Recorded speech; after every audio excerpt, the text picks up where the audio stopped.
everyone, I'm your host Neha and you're tuned into Durian Dreaming, the show that brings you extraordinary stories from seemingly ordinary experiences in Indonesia's fast-paced market. Let's dive into today's conversation with another inspiring guest. Hi everyone, I'm delighted to welcome our next guest, Gunnar. He has close to 20 years of experience across Latin America, Europe, and now Asia. He brings a unique understanding of adult smokers and market behavior across the continents. So let's welcome him and get to know how Indonesia is different from the rest of the world. Hi, Gunnar. We are very excited to have you with us. So, welcome to our podcast, Durian Dreaming. Thank you very much for having me. I'm excited to be here. Likewise, Gunnar. So, Gunnar, you have close to 20 years of work experience globally across continents. So, from Latin America to Europe and now Asia. So, what led to Indonesia, or what made you feel, okay, this should be the next chapter in my global career journey? Yeah, that's a very good question. It's actually not really, in our company, it's not always a choice where you end up in. It's also a little bit of luck, but mostly it's hard work. It's delivering results, and then you can ask to move to certain places. And in Philip Morris, Indonesia is a very special place, and so my dream was always to come here. And so I was fighting hard for it for many years, and then finally I made it in 2016 the first time. All right, and the first stint lasted for how long? 2016? For 3 years. For 3 years I was here from 16 to 19. So July or middle of 19, I moved to Switzerland to our headquarters. All right. So when you moved for the first time, you had your own marketing beliefs. Did your career beliefs evolve, especially after coming to Southeast Asia? Well, I have to say that when I came here, I thought I knew how to do marketing for tobacco products, and I had to relearn everything basically, because the Indonesian market is so different. Everyone always says, I'm different. It's actually true for Indonesia. Indonesia is different on all aspects, on the products, on the portfolio, on the way we deploy, on the way we run the business with the organization. And I had to relearn a lot of things. And I'm still learning things because Indonesia is complicated. It's fun. But every day I'm still discovering things, and it's a fantastic journey. Right. So what are some of the things that you had to unlearn once you came to Southeast Asia? Well, of course, there's different, from the business perspective, then there's from the cultural perspective, there's also from your personal perspective, how you organize your life. But from a pure marketing perspective, I didn't really have to unlearn, but I had to learn a lot of things because before I never did a TV commercial. I was not used to running a large team. Here we have roughly 100 people in the marketing organization. And of course, the total organization is over 90,000 people. So that's a big responsibility. And I had to maybe unlearn a little bit to think that things were just running or would just go. Here, you need to think carefully because the moment you push the button, everything runs, and then you better point it in the right direction. So that's one side. And then, of course, on the cultural side, Indonesia is extremely different. Not just Indonesia, but Southeast Asia compared to where I'm from Germany. And there, I had to change a lot of things in my communication style and the way I would let people talk and all these type of things. Right. Greg, can you share some specific story or a consumer interaction, maybe from another country, that helped you understand the Indonesian consumers more deeply? Yeah, I mean, it's ultimately consumers globally have similar values. They have similar highest values that they aspire to, right? There's something like everyone wants to progress in life. Everyone wants to have a peaceful life. Family is important. So when I stayed in Brazil, in the Brazilian culture is also very much rooted in family and maybe not as much community as in Indonesia, but especially family. So it's social interactions is very important. It's very important to laugh together, to have fun together, and then work hard together. And that is true also in Indonesia. I absolutely love the working culture here, the working ethics. People are very innovative. They really enjoy working with their peers. They enjoy laughing together, having a good time, and getting stuff done, which is just really, really important, obviously. Right. It looks like you're very well settled in the Indonesian market and seamlessly blended into its culture. Well, I still do mistakes, of course. And I give you a very simple example coming back to the culture. I worked for 3 years in Brazil, and in general in South America, people are very touchy. They like to pat each other on the shoulder. They like to hug each other. You kiss each other for saying hello and goodbye. And of course, here it's a different way of being polite to each other and showing. Not affection, but showing respect. And I still sometimes pat people on the shoulder, or I want to hug people, and I realize that this is very inappropriate. Well, some people can deal with this, but other people kind of freeze when I do that.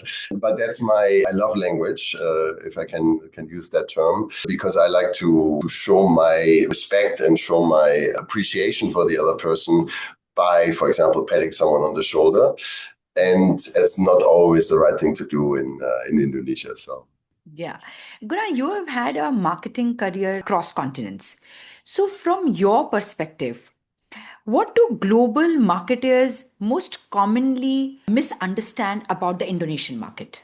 I would say the one thing you can do wrong when you get to Indonesia is just applying whatever works somewhere else in Indonesia, simply because the sheer size of Indonesia, the population is huge, the country is huge. And then I think also when my home country, Germany, is probably the size of West Java, if at all, to believe that one recipe works everywhere, from west to east, from north to south in Indonesia, it's everything is different. So just because it works in Central Java doesn't mean it's going to work in Sulawesi, and that is a trap that I think many people fall into when they come from a global career or global world where you have global brands, you have global toolboxes, and you think, okay, let me just take that and put it in here. But the culture here is so rich, so diverse, and sometimes complicated for someone who is not from Southeast Asia, that just copy-paste does not work. So, any specific marketing practice which worked in other regions but clearly did not work out for Indonesian market, just because how fragmented the market is? No, but I will give you an example from our own brand, from Marlboro, where we had a global campaign for a while, which was talking about decision making. And the global headline was "You Decide," kind of empowering consumers to take decisions and shape their own life, which worked really well in many places. And in Indonesia, I learned very quickly back then that most often consumers don't decide themselves, because there is the parents, there is the partner, there is potentially the community that is important. So just to say, you decide and move on is not good practice, because there's too many stakeholders in consumers' life. And even though that is not very different from region to region, but of course it is a little bit different, maybe in the more Christian-oriented parts of Indonesia and in the more Muslim-driven parts of Indonesia. And I learned this famous saying, I cannot say it in Bahasa, but heaven is under your mother's foot. And that is really different to what I was used to from other places I have worked. But that makes it fun, right? That's the interesting part about being on the road globally. Right. Grant, let's talk about consumers. So, for Philip Morris, your consumers are smokers. Correct. You would have interacted with different types of consumers, so different smokers across different countries and regions. Is there anything that changed for you, that was different, that you learned about the smokers in Indonesia? Right. As you said, we're only talking to adult smokers. So in Indonesia, that's 21 years and older. The biggest difference, I would say, that from many places that I worked in, is that usually, number one, smoking is part of the culture, part of society. In other places, smoking is a little bit of a no-no. And gets a lot of discrimination, etc. But from the behavior side, I think the biggest difference in Indonesia is that smoking is a very communal activity. So consumers would never go out by themselves and just stand there and kind of have a smoke. It's usually done with friends, with other people. It's a moment of interaction, which also, of course, happens in other parts of the world. But it's also more often a me moment. It's that moment that I say, I need my 5-minute break and let me just, get my mind free of the things that are going on. Here it's a moment, it's more, let's put it this way, a moment to connect, to exchange, to laugh together, and to kind of unwind from the stress while smoking a cigarette, but more importantly, while being with other people. Right.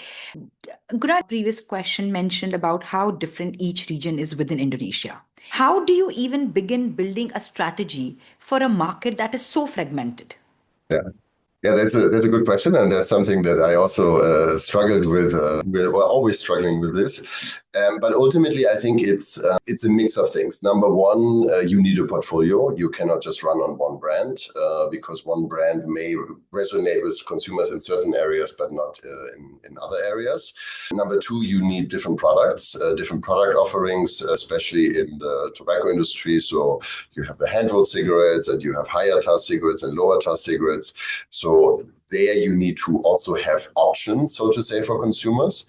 And then, of course, it's about deployment. What kind of activities do you do, where you use which kind of tools, where you can connect with consumers digitally, where you have to do it more offline. And that's then where you need the expertise and the understanding from the local team. Right? We have a very, very large sales organization of close to 6,000 people. So that's where their expertise comes in, and they then help us from a marketing side to do the right things in the right places. Right. And what was your first big aha moment about the Indonesian smokers? So something which you were like, oh wow, I wasn't aware of this trait.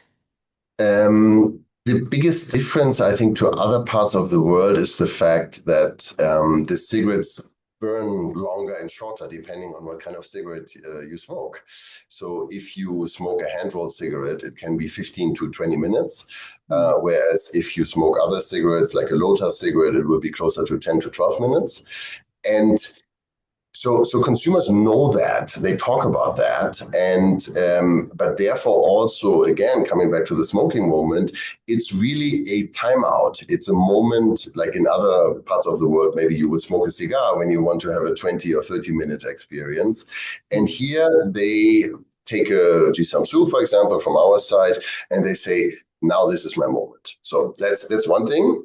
And with that, connected to that, which is very different here than other parts of the world, consumers have a cigarette in their hand when they ride their motorbike, when they get on the Gojek, when they do all kinds of daily activities.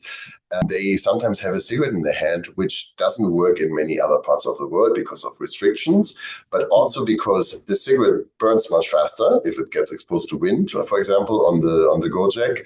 And so that's for me very funny or interesting, not funny, interesting to see that it's like this thing that you have in your hand while you do all kinds of other activities. Right. I mean, that's very insightful. I would have thought that even smoking while driving would be a restriction in this country as well, which usually is, like you said. I'm not sure if it's legal or not. I think in the car, consumers don't do that. I don't observe that. Yeah. But especially on the motorbikes, which obviously in this country exists by hundreds of thousands, you do see that when you're looking for it. Let's put it this way. Right. Now, Philip Morris is close to how many years old in this country? Well, so there's two sides to that question. Philip Morris actually bought or acquired a local company in 2005, so 20 years ago. So Philip Morris has been here longer, but was much smaller. But the company that we would say now is Philip Morris here is Sampoerna, obviously. So HM Sampoerna, the tobacco company, and not the foundation.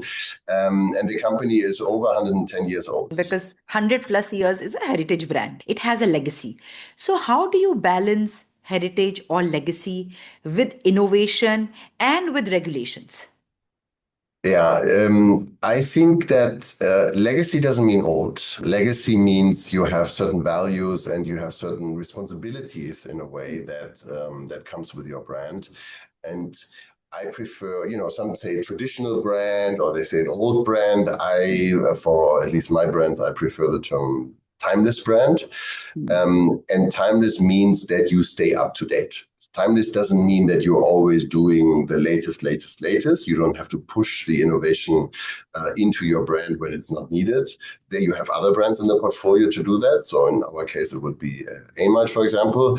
But a brand like Jisamsu with over 110 years of history, you need to stay up to date because consumers also stay up to date, right? You're moving with them, but you're not the first mover, but you are following what's going on in the world, and therefore it is your responsibility to update the brand, bring innovation into the brand, and be careful when you change because consumers are very sensitive to those things because it's the brand of their heart and the brand that they've been with for a long time.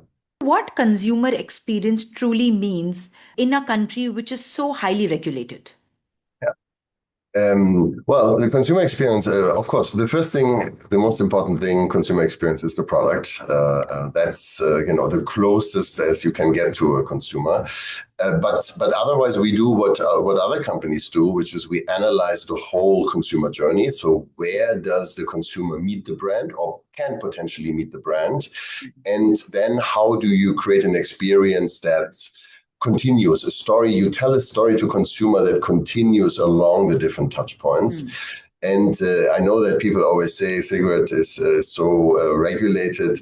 I can only laugh about this because in this country we do have regulations. We have the government regulation, right, the laws, etc., and we have our internal regulations of how we do marketing.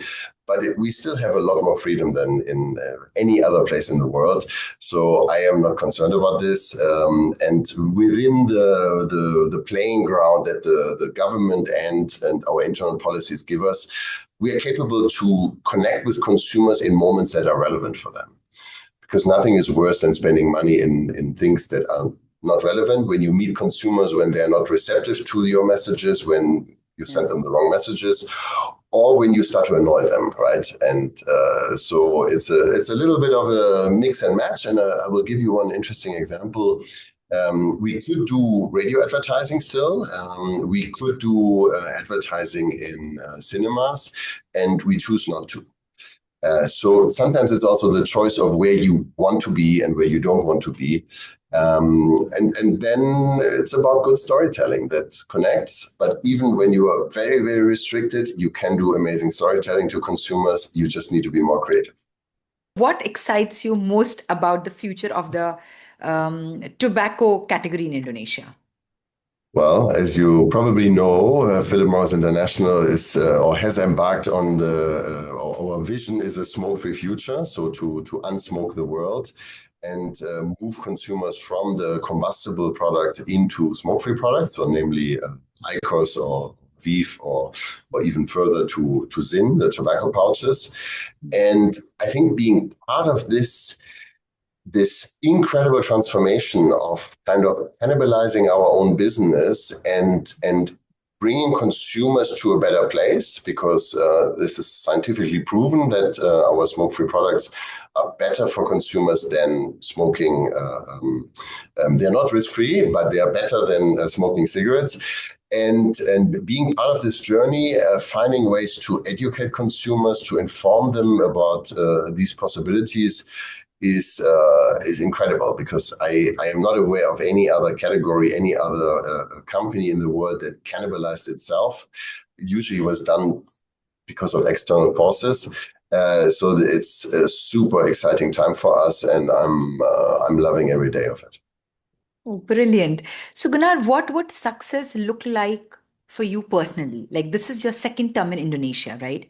So, what do you hope to leave when people look back at your Well, time in Indonesia? my time in Indonesia, I hope, look, I strongly believe the biggest asset we have is our people. Um, growing our people, seeing my team thrive, seeing them learn new things. That's what makes me go home happy at night. So besides the business results, I hope to leave more people in a better place, in better positions, and more experienced and smarter than when I arrived. So if people remember me later and say like, he really changed my career, he helped me to improve, he helped me to maybe identify what I really want, because sometimes people don't know that. I think that would be personally my biggest achievement, professionally as well, because as I said, people are important and they're very, very important. And of course, the business results, makes you also proud when you win in the marketplace. That's always a good thing to have. Let's put it this way. Yeah. And what's the biggest lesson Indonesia has taught you so far? The biggest lesson Indonesia has taught me so far. I think the biggest lesson I learned the first time I came here, and also the second time I came here, is to be humble and to listen. There's always, I think, the higher you go in the ranks, the higher is the risk that you become, I wouldn't say arrogant, but a little bit of, okay, let me tell you how to run this here. And that is not only true for Indonesia. In any place you go, you first need to listen. And I will tell you my personal story. When I arrived in September 23, in the first 3 months, I was taking notes, and I had, I think, 20 or 30 pages of questions and notes that I had taken, but I didn't start addressing them. I waited until some of the questions were answered. So I started crossing out things. And then after like maybe, let's say 8 weeks, I was left with probably 10 questions or 10 ideas.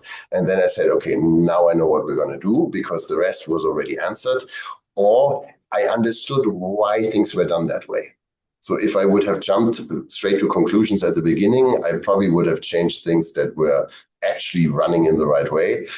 So being humble, listening, and allowing the more junior people to talk, because that's really key. So when I will add one more, often when in my meetings, I politely shut up my direct reports and let their team talk, because that's when you really learn a lot about the marketing, the ideas, and you learn a lot more about people. Great. Kunal, thank you so much for sharing your journey and helping us understand that why Indonesia is such a unique and different market. And it's a very deeply human market. It is. It's a very deeply human market. I said it before, I love the Indonesians. I think it's a fantastic culture, fantastic people. People are very energetic, very innovative, extremely curious. They always want to understand things and they want to learn. And for me, it's the best place to work in the world. Yeah. Thank you once again, Gunnar. And thanks to our listeners. See you all in the next episode.